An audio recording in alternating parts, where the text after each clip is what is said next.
all the memory of rainy afternoons, swingy Harlem tunes, motor trips and burning lips and burning toast and prunes. How lovely it was. Thanks for the memory of candlelight and wine, castles on the run, the personal and moments on the Hudson River line. Just the last name and date of birth. How lovely it was. Good morning, ladies and gentlemen. Welcome to day 4 of the Summer Institute Aging for 2015.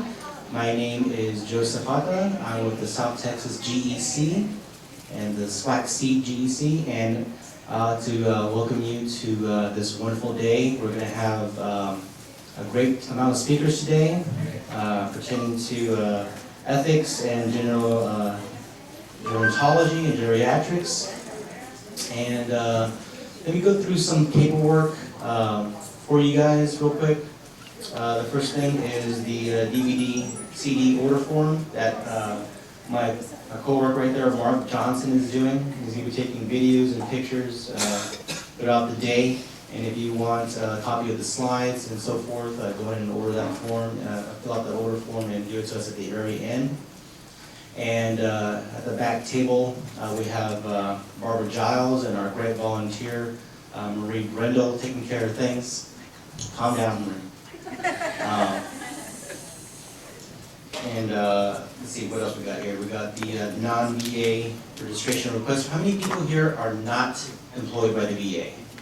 Okay, and how many of those are wanting CEUs of any type? Okay, if you are one of those, you should fill out one of these to ensure more forms. Not if they're social work. Oh yeah, that's right. Of course, if you're not social work or LPC, then you need to fill out one of these to get your VA issued credits. Why are we being discriminated against? There you go. Joe, why are we being discriminated against? That's the VA. Okay, here's a quick PowerPoint slide. VA issued CEUs, physicians, nursing, psychologists. So if you're not part of the VA and you're wanting one of these, you'll have to fill out one of these special request forms.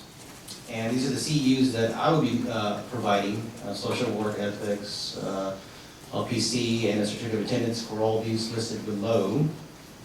And of course, if you are the employee CEUs, you go to TNS, you know the drill. And for non-VA employees seeking CEUs, you gotta follow those instructions. Of course, I'll be up and around. If you have any questions pertaining to this, I'll be sure to help you out along the way. Another piece of paperwork is the participant profile. It's a front and back demographic profile to help us out obtain grant money to provide you this education at a low or free cost for you. And of course, there's also an instruction sheet for you for your CEUs to obtain that. Okay, without further ado, I'd like to present Magda A. Who's going to be presenting on the elderly and their clinical, familial, and romantic relationships. So please give her a hand.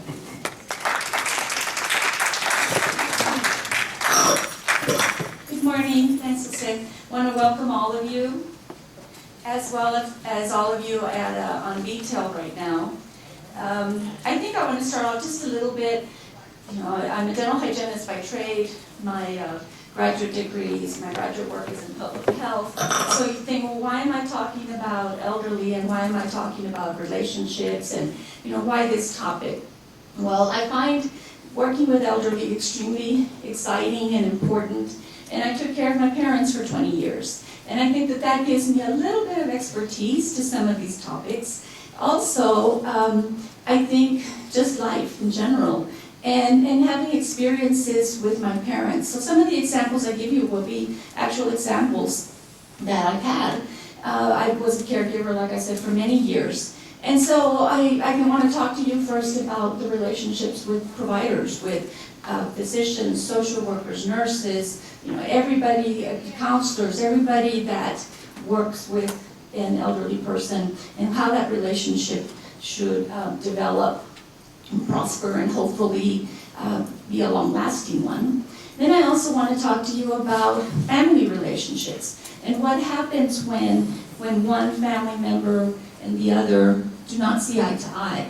What happens when family members have differences on how the family member who is getting elder, could be a parent or someone that they've taken care of, they don't see eye to eye, they have conflict. How are those relationships? Do people get closer together? Do they fall, come apart? So now I'm going to talk about that. And then I'm going to talk about romantic relationships. And that's a topic that not everybody is very comfortable talking about. And so I'm going to talk a little bit about that as well. I like to have a very open discussion. I will have, of course, questions and answers at the end. Hopefully I'll have answers, but definitely questions at the end. But if you have something, in between my talk and you want to ask something or interject, I feel very comfortable. I want you to do that. I want this to be a very, very open venue. So I want to talk a little bit first about the objectives for today. We're going to compare the effects of clinical, familial, and romantic relationships on the health and well-being of an elderly person. We're going to discuss relationships that can have a negative or positive influence, and at times maybe negative and positive, on an elderly person's psychosocial and physical health. We will then also talk about and identify how relationships have an impact on an elderly person's sense of purpose and mental disposition. And that is so important, what someone feels as their purpose is in life that correlates with quality of life. So clinical relationships. Now this is central to the practice of healthcare and is essential for high quality healthcare in this diagnosis. So this relationship forms one of the foundations of contemporary medical ethics. It's important that as providers we maintain our ethics so that we can give our patients the care that's needed. Most healthcare schools now teach students from the beginning, even before they set foot in hospitals or healthcare facilities, to maintain a professional rapport with their patients, to uphold patients' dignity, which is really important. You want your elderly patients, your family members, to have that dignity and to not lose that, and you help them. Our role is to help them maintain that dignity as much as possible, and we want to respect their privacy. Many times we might be having a conversation and they can hear us talking about them, for example. And I experience this many times when I hear providers talking about one of my parents right out in the hallway. And of course we've got HIPAA and all this, but things do happen. So I think it's important that we be aware of that. When it comes back to healthcare schools, I have done some courses for the medical students at the Health Science Center. I'm employed by the Health Science Center. And fourth-year medical students get a course called On Becoming a Doctor.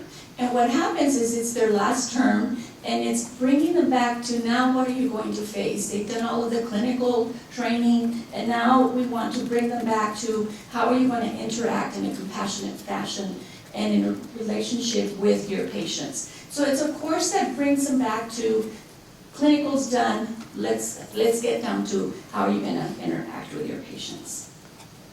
So it's got to be a team. Your doctor and your patient, you have to make a team. And here, the schematic says doctor, but I do want to make sure that we realize that this means every and all healthcare providers, social worker, nurse practitioner, everybody that is part of this team and the patient. So the patient needs to be part of the team. Older medical model referred to was the patient was not a part of the team. So now we need to make sure that we integrate them in part of the decision making. And if not the patient, if they're not capable, make sure that a family member is involved in the decision making and part of the process. So for these relationships, the value of this is the quality of care. And that's to increase the accountability of the provider, and for providers to understand the patient's mind, body, and spirit priorities. We treat our patients holistically. And patients may share more stressors that way. If you have a relationship where you feel that you can talk to your provider, you're going to be able to share more. The patient's going to feel comfortable interacting and actually feeling what they, expressing what they feel so that then they can receive the care and attention that they need. And it can become somewhat like an athlete-coach relationship, I like to call it, where The athlete can be, say, the patient, the elder patient, and the coach can be the doctor, where the coach is motivating the athlete to do well and to stick to their regimen of medications, their lifestyle change, anything, whatever it may be. So it can become a motivational relationship as well. So these good relationships with healthcare providers also increase treatment recommendations. And I like to think of more, we many times hear the word, well, someone didn't comply. And I like to use the word more adhere. Because many times when we say, well, the patient didn't comply, we're saying, oh, they didn't do it, or the patient didn't do it. But maybe we need to take responsibility as well and say, I may not have taught them or talked to them in a fashion that they understood, or that my message came across. So by saying the patient didn't adhere, we're taking part of that responsibility. So I also currently I teach dental students, and one of the things that I really stress is this: not compliance, but adherence. Because sometimes we're used to always teaching something or communicating with somebody in one way. Well, maybe we need to find a different path of communicating with this person so that they can then understand our message. Decision making, again, making sure that the person has a role in the decision making. And this good relationship allows people to feel comfortable to ask questions. If you feel that your questions aren't going to be answered, if you feel that you've been felt to feel that your questions are dumb, or if you think your questions are dumb, it's very challenging to ask. But if you've got a good rapport, you can feel comfortable with that. That develops trust. Anytime you've got trust, good rapport, you've got good outcomes, or the prospect of good outcomes. Good communication. Yes? And I was just going to ask that, because if you try everything to get to them and it still doesn't, is that non-compliance or is that non-adherence? I mean, you've tried everything and they're still not. Right. So if you try everything to get to them and they still aren't following the regimen that you're requiring, is it non-compliance or non-adherence? Before I give my opinion, anybody have thoughts? There's many answers to There are that. ways to look at that. Yes. They may not be able to because they don't have what they need to be adhering to whatever. They may not have the skills, they may not have the literacy level, they may not have the medications, they may not have the supplies, the tools. You know, there are a lot of factors. So sometimes we need to actually evaluate that as well. But those are reasons. So at the end all, they're either comprehending or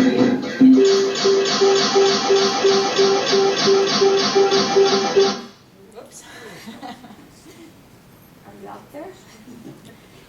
I can see what you're saying, that those are reasons, but as healthcare providers, it's our role to help them identify these reasons and how can we help them diminish these reasons so that they do come to the compliance. Does that make sense? Okay, thank you.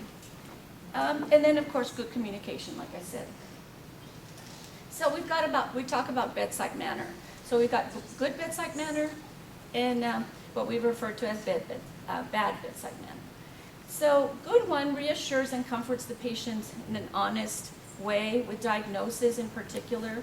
And then your nonverbals, you've got your tone of how you speak, your body language, your openness, your honesty, your attitude, you know, your education focused, and you involve the patient. These are all qualities that you want from someone who's working with a patient. Some of the things that we don't want to see in this relationship or a clinical relationship is that you leave the patient feeling unsatisfied, worried, frightened, or feeling alone, or that the patient feels alarmed after you're done with your communication with them. You have no empathy or sympathy, and then there's that lack of effective communication skills. And I think, you know, another example I can give you is, I remember my father was having some peripheral vascular issues, and we were in the hospital, and provider came in. And I say provider because I don't know who they were, did not introduce themselves, walked in, and I'm sitting right next to my father, walked in, uncovered his legs, started touching his legs and his feet, didn't say anything, didn't greet him, didn't greet me, and I'm like, who are you, right? So definitely not effective bedside communication or bedside manners. So these are the type of things that we need to be very cautious, because many times, I'm sure this person was very busy. I'm sure maybe she had 20 other patients to see, and she was checking us off like, okay, I went in and I checked this. But that's an individual in that chair or in that bed. And so it's really important, and it's very easy to do that. And so it's these little things that we need to be aware of. Potential signs of when to switch a doctor. Many times patients, especially the elderly, who have been with a physician for a long time, feel that, no, I can't switch. I've been with Dr. So-and-so for 20 years. Please enter the conference number followed by the pound key, or press star to create a new conference. Please mute your mic, Detail. Detail, please mute your mic. Thank you. So some of these signs would be your personalities just don't get along. The provider consistently does not listen. Please enter the conference number followed by the pound key, or press star to create a new conference. Detail, please mute. The patient does not feel a partnership relationship. The patient feels care is not resolved. And the provider is disrespectful to either the patient or the family Hello, members. please enter the conferencing system followed by to join a conference, or press star to create a new conference, or the numeric keypad. Or the provider goes against the patient's wishes. And I think one of the things that I do, which mic is working? Nothing right now. Nothing's working right now. Okay. One of the things that I've done, or that I did with my parents, is I knew the things that I needed from my parents' physicians. And I go and I say, literally a list, this is what I will need. I need my emails replied to, and it can be a few days. I need my calls answered. I was specific, and maybe it was a little demanding. And if they told me they could, you'll be our doctor. If they couldn't, thank you very much, we're moving on. And I had to find that I had to be that way, because you don't always, you need to ask for what you want. And I took my mom to one of the top gerontologists in town, and he was very honest and said he couldn't do that.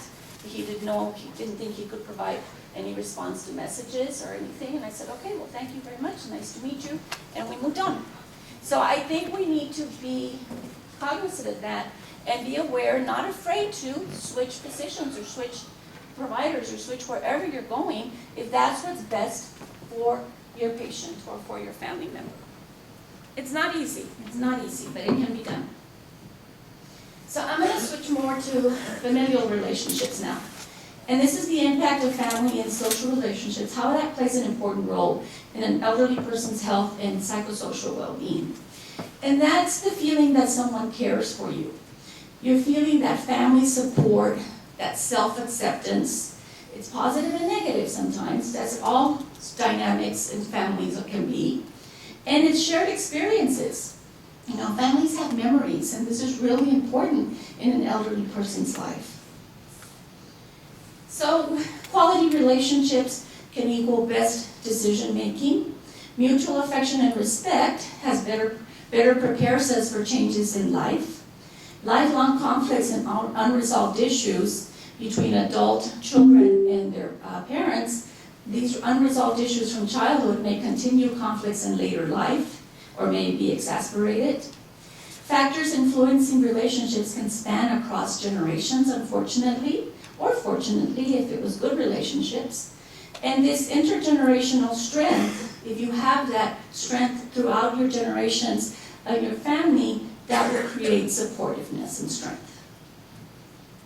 So, adult sibling relationships can be very diverse. You can go from solidarity when you're in a situation where you are caring for an elderly family member, can become this solidarity. There can be resentment. There can be rivalry, you can be detached, you can find more love, and you can even have hatred involved in these relationships. And people change over the years. An example would be the youngest always thought of as too young to have anything to offer may now be recognized for abilities in adulthood. And I say that because I'm the youngest in the family. My siblings were 13, 16, and 17 years older than I was. And of course, growing up, and even in my adulthood, it was like, oh, you don't know anything. Well, when it came to taking care of my parents, I was in charge, and then become like, I knew everything. So roles change. And the child who shoulders greater responsibility may now be viewed as the family decision maker. So questions among siblings may be, who will provide care? Why should I look after my mother when my sister was the favorite? Some of this competition among siblings could be, who does most? What are the best arrangements? They can accuse each other of negligence, avoidance of responsibility, and then challenge each other on who makes more calls, who makes more visits. These are all relationships issues that come across siblings. And I'm describing siblings, but this can come across other family relationships. There's family members as well. So families sometimes make a big mistake, and that's turning an older relative into an invalid. And what I mean by this is that we overcare sometimes in these efforts to create a situation that we think we need to hover and we need to take care of them, that can actually bring about disastrous results. Because having control over our own lives is really important for most of us, regardless of our age. So it's really important that you still allow that autonomy for your patients. Fears are often present as we get older, and we have to make our own decisions. And communication is important. It needs to be honest, and it needs to be treated in a kind manner. So life isn't fair. We know this. I think all of us at one time or another might have said, life's just not fair. Do you agree? Right?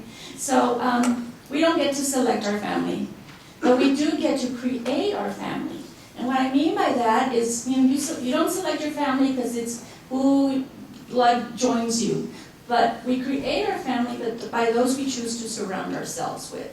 And that is sometimes even the most critical and important family, because that's who will support us throughout life. Family structures are changing. In the United States, 8% of children in the U.S. are being reared by grandparents. It's our attitude as well. How do we view life? What is our attitude about life? We have to acknowledge our limitations and our disabilities as we get older, as we work with our patients and family members that are getting older. We have to acknowledge, accept, and work effectively with illness, and then even death, once we have that in our family. So I truly say enjoy every day.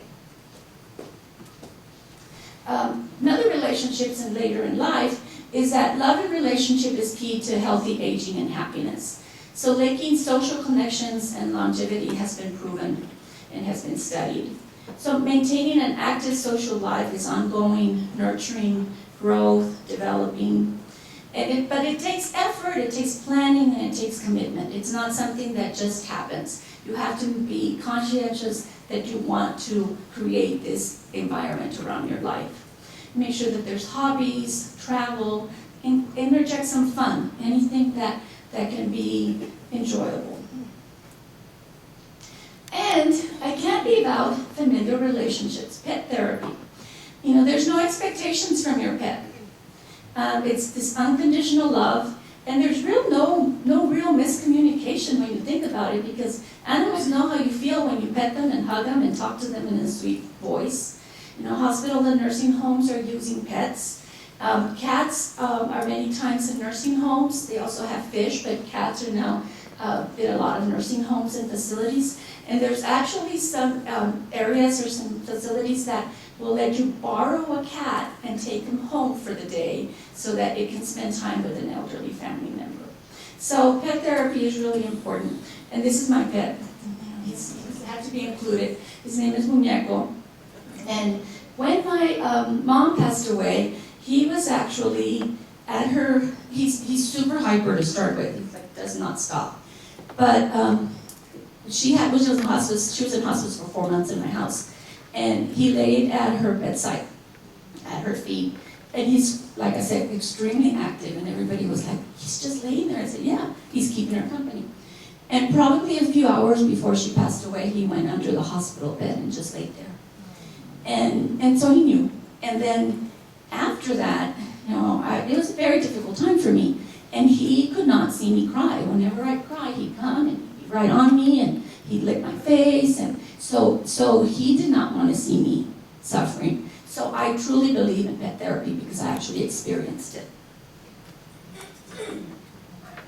So we're going to show a little video.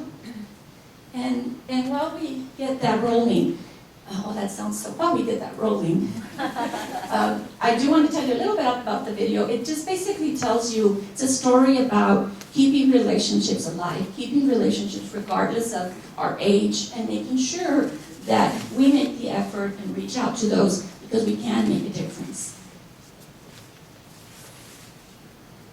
Davidson has waved at students as they walk to the nearby high school. This day she learned just how much her simple act has meant to those going by.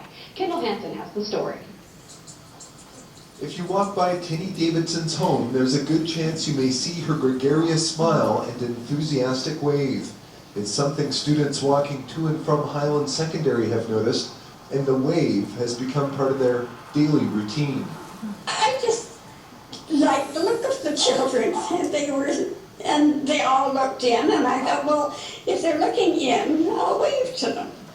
And that's how it started. Seems like all the kids always wave at her. Yeah, at first it was pretty strange, so, you wave back, but then it started to become a thing. Tinny and her late husband Ken Davidson started waving at the passing kids when they moved to this home in 2007. A couple of years ago, Ken passed away, but Tinny has continued what had become their tradition. I love it. And they seem to like it also. So, it's been a fun few years. The students feel likewise, and so this Valentine's Day, the school invites Tinny to an assembly, and she has no idea what she is in for. A rock star welcome. On behalf of all the hearts that we want to say Valentine's Day. Student-made Valentines. And a video of thanks for all the waves. Waves at me every day as I walk to school, and you can always count on her to be that warm smile on a dreary day. She does it on your way to school, and she does it at lunch, and she does it after school. She's just one of those people who's like pumping everyone's attitude up, so it makes everyone stay a little bit brighter. I'm overwhelmed by it all. It's just wonderful.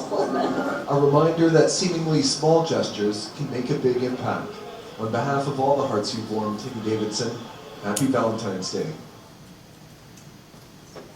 Doesn't that just warm your heart? How just a simple wave touched so many people, and how it made her so, full of life. How it made her really value her life, and she was making a difference. And so I think just those simple things that we sometimes don't think about are really important. So I refer to that as the valued wave. So we're going to talk a little bit and switch here on romantic relationships. Gail Dahl, author of Sexuality and Long-Term Care, describes sexual expression defined as anything from compliments to touch to sex. So romantic relationships with a spouse buffers physical and psychosocial problems. Its most impact on sense of purpose and mental disposition, and you share daily experiences. Quality marriage can lower stress levels in elderly, strong relationships, and it's built-in support, a loving relationship. You've shared years of this relationship, you have memories together, you've raised a family. So having that support is really important. And I think having that relationship with someone for so many years, I think one of the examples my parents gave me is how they respected each other so much. And my father could talk. He was the talker. My mom was a lot more quiet. And my father, as he got older, would tell the same story over and over. I'm not that old, and I'm already telling the same story over and over. But, so he'd tell the story, and we'd be somewhere, and it's like, oh, he's telling the story again. But then all of a sudden, I started to notice that my dad would, stop the story, or cut it short, or something, and I was like, what happened? That wasn't the whole story. And then it happened again, And I was like, you know, we'd be at another place, he'd start telling the story, and it was like, he's no longer, I know that that's not the end of the story. So I got home one day and I finally said, what's going on? And my dad started laughing. He goes, you haven't seen your mom? And I said, what? He goes, look, what do you do? And my mom started giggling. Well, she was doing this, like her hand was down here, but she was doing this. And I said, well, what is that? She says, I'm telling your dad, he's already told that story once, twice, 3, 4 times. You know? But you know what? The message to me also was respect. She was not disrespectful to him in front of other people. She didn't say, oh, you already said that, or oh, be quiet. You know, so I think that was such a great lesson. But it was funny too, because then I realized when my dad would cut off the story, I'd look at my mom's hand and there it went.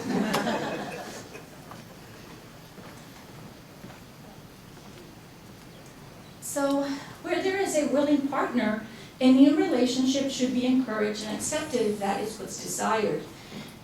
It's human nature to seek love and companionship. You know, and it's a right to be happy and to have a companion as we age. In romantic relationships, love is not age dependent. It's a new chapter in their lives. You know, there's a shorter time left, but not physically capable of sexual contact is irrelevant. And resistance from children and family is very common. It's very difficult for the role reversal to occur.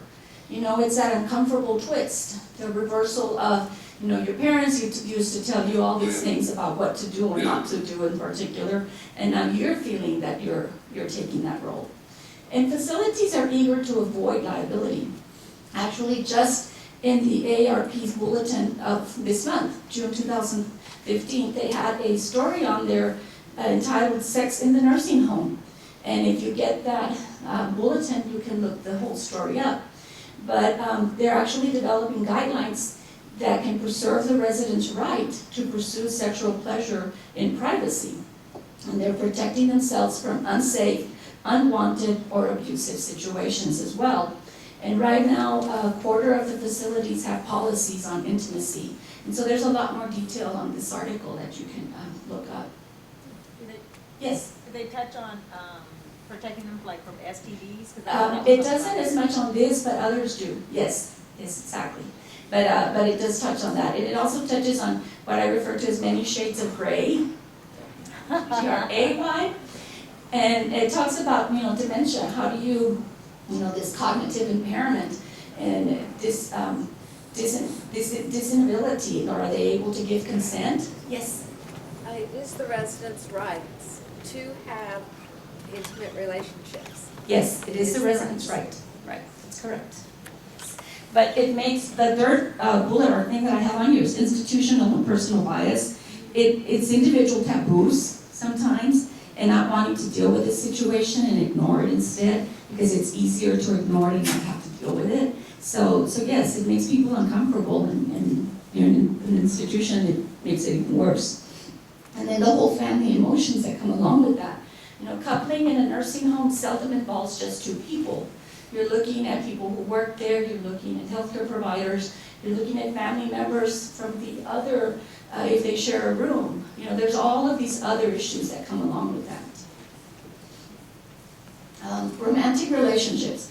Couples prove it's never too late to fall in love. John and Kathy, Ben and Julia. And these are two stories that basically John and Kathy met at a skilled nursing facility, and John got better. He moved on to an assisted living facility, but he continued to go visit Kathy at the skilled nursing facility. They became very good friends, and 2 years later, they are now about to get married.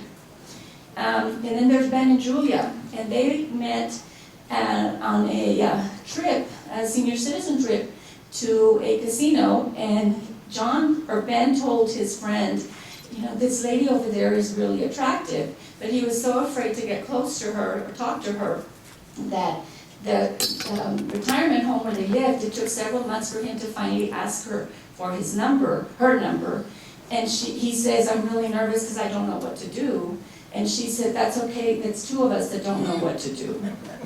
And so 2 years of courtship, and now they are getting married in the facility where they met. So there are stories, and these are stories from that same review that I read from AARP. So this social connection and human touch help ward off depression and loneliness in the elderly. I think it's important, I want to touch back or go back and touch. I think that even when if you think about touching a baby, touching your loved one, touching your sibling, touch is really important to be touched and to touch someone. And I think as we get older, that's really important not to lose that. And many times people aren't touched as much. Just holding somebody's hand, rubbing their arm, those type of things are really important because we're human. It's human nature for us to want to be touched in that respect.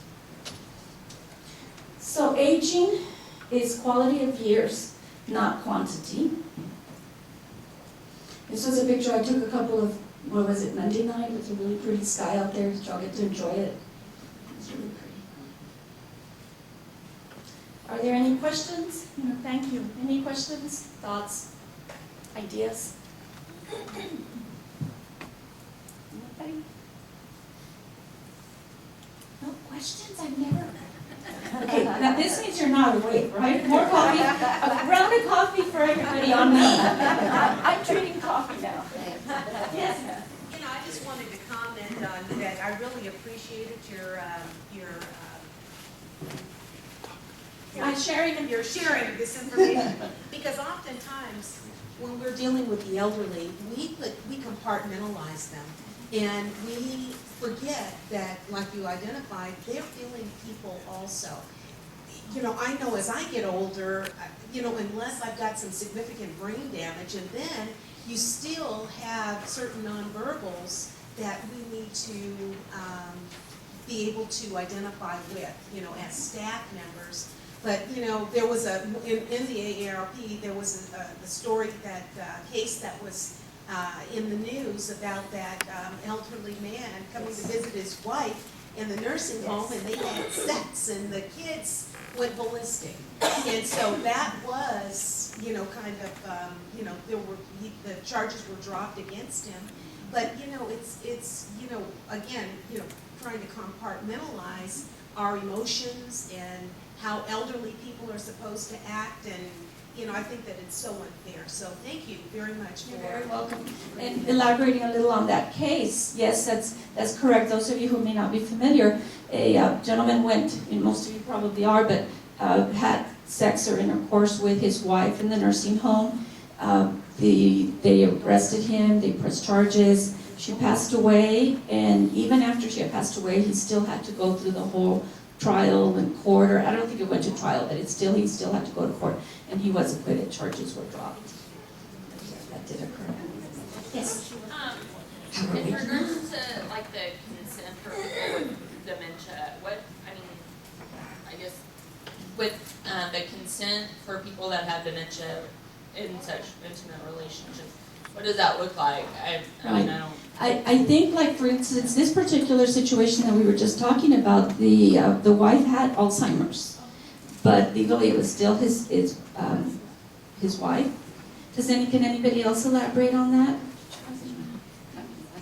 Oh yes, thank you. I was a state regulator, so yes, I do know the regulations on this. And CMS is very open. If you have two people that are not married, that are at different levels, the facility is responsible to make sure that one is not being abused, because it could be considered abuse.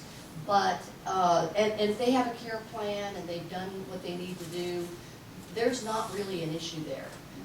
When we went in on any of these complaints, in this one with a man and a woman, that should never have got, that are married, that should have never gone any further.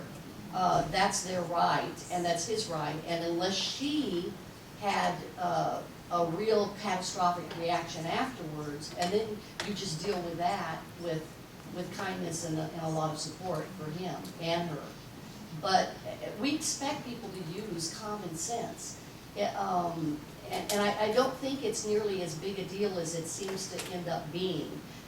We've had some, there were a few situations that I was involved in where maybe a man would, I know in one particular sense, one particular situation, a man had come into the nursing home and he was fairly new, and there was a younger woman, but she had a very high level of Alzheimer's. She was in the probably mid to late stages, and he started up a relationship with her, but she was not, it was the first time that she'd really even had anybody talking to her. She was very kind of inward. And there was some relationship stuff going on, and in that case, because he was so higher level, and they had never, they weren't watching, you know, basically that's the thing. And then she did have some catastrophic reactions to what was going on, but it wasn't stopped. And so in that particular case, there was some real problem. But normally, in this case, there would never have been a problem. And I think what happens is realistically, it's just an uncomfortable conversation to have. Yeah. It's just, you know, it's not a topic we want to talk about. And then we're talking about the elderly, and it's like, oh, our parents aren't supposed to do that, or, you know, that kind of feeling. And so it's uncomfortable to talk about. And that's another thing that makes it. Did you have? I have a comment. Yes. I teach in a nursing school where we take our senior nursing students to the nursing home. You don't mind? Yeah, I teach in a nursing school, and we take our senior nursing students to the nursing home to teach sex education to the elderly. And we're hoping that by that they will realize that this is a normal function for the elderly as well. And the students are always amazed at the openness how receptive and reception that the elderly have to learn about such things. The particular nursing home that we go to, there aren't very many husband and wife groups in there, and they have the issue of economics, and so they all live in their own little apartments, and they sneak out at night and do their thing. And of course, they have their parties and dance partners, and there's all kinds. It's all those. Sometimes when I go, I feel like I'm watching one of those soap operas. That you're the chaperone at the prom or at the dance. Exactly. But I think it's a very necessary thing for nurses to be aware that human beings still have sexual desire. Right. So taking the nursing students like you do, I think it's very valuable. Sure, and that way they're open to being able to discuss it. They get the practice to discuss it, and they can also teach their children sex education someday, hopefully, and be a little bit open and able to do it. And I think it's creating that openness and that wonderful, you know, wanting to communicate. I think there's somebody here and then somebody over there. And over there. Oh, good. And we didn't even need the round of coffee. You said that people are entitled to the right to privacy in sexual relationships, and I don't find nursing homes to be very private places. In these nursing homes that have the houses, are they providing rooms for people? Yes, that is one of the things that, yes, absolutely. You know, there's of course the issue of privacy, because like I mentioned, you know, many times they're sharing a room with someone else.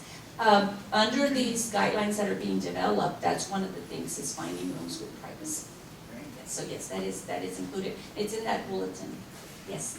I was just going to say, I think it's wonderful that they're taking the nursing students. I had heard, and I'm sorry that I don't have the statistics, but that HIV, the population that was growing the fastest was with older women. Yes, it is. And because of the stigma, I mean, or that would be my assumption. So I think it's wonderful that you know, nursing students are destigmatizing that, so that we can talk about safe sex. Yes, STDs are definitely on the rise.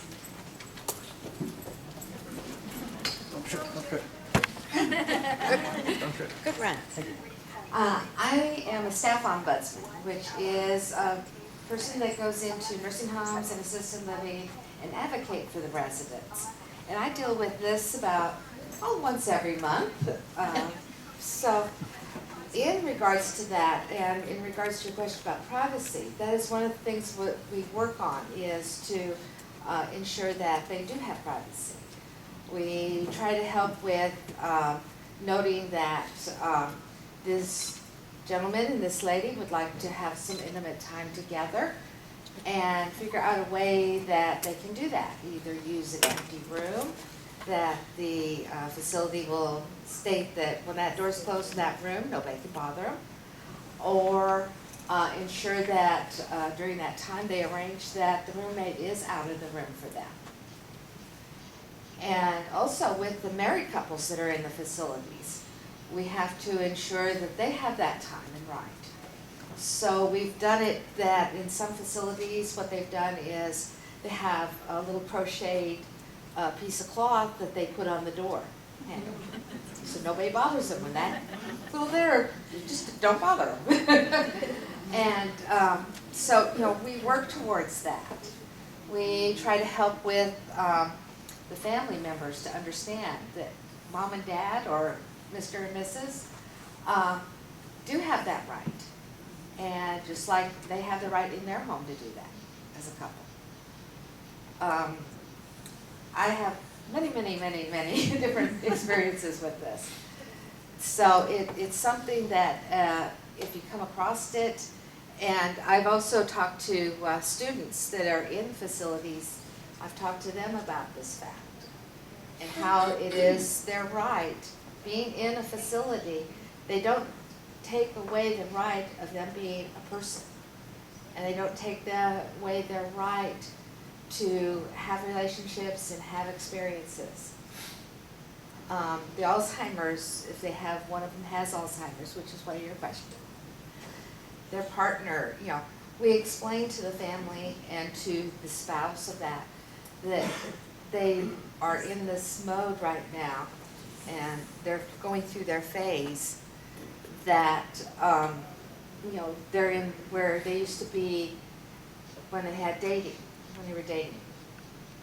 And so that doesn't take away their relationship, it just adds into their perspective of where they are now in that relationship. Yes, and if I can elaborate on some of my research to do this talk, is that there's the regression, and so they do go back to that dating time or to that time when they were courting. You know, one other thing that hasn't come up that I did read on is that sometimes we're having relationships or courtships that are occurring in a nursing home when one of them is actually married and the other person is not. I don't know how much of that you might have come across, but that has become you know, something of a concern. And you had a comment. Just that all this education is wonderful and great, but still on a personal level, people are going to have to accept that because it's a hurdle and it's uncomfortable, as you brought out. We don't want to think of sex continuing after a certain age. Not our That parents. belongs to the young people of America or the global. Not until we're that age, right? And that's what they believe. I'm sorry, that's society, you know. It's like you stop after a certain age. You don't think like that, you don't do that. So that's on a personal level. So it does, to me, you can educate or you can put it out there, but it's accepting. We all have to come to that. Absolutely, absolutely. It's a lot harder, you know, it's easier to just talk about it, but yes, you know, when you have to actually apply it yourself and for your family member, you know, there are challenges. It creates conflicts, it'll create conflict in your family, but I think it's important. I think one thing I want to point out, I thought we had one thing I want to point out is I talked about 3 subjects of relationships, and you notice we just mainly talked about which one we talked about, the last one, which I think is really good because that means that there's an interest, that there's, you know, a need for this conversation. So that really pleases me. Yeah, and I feel that each of us has to come to grips with this problem.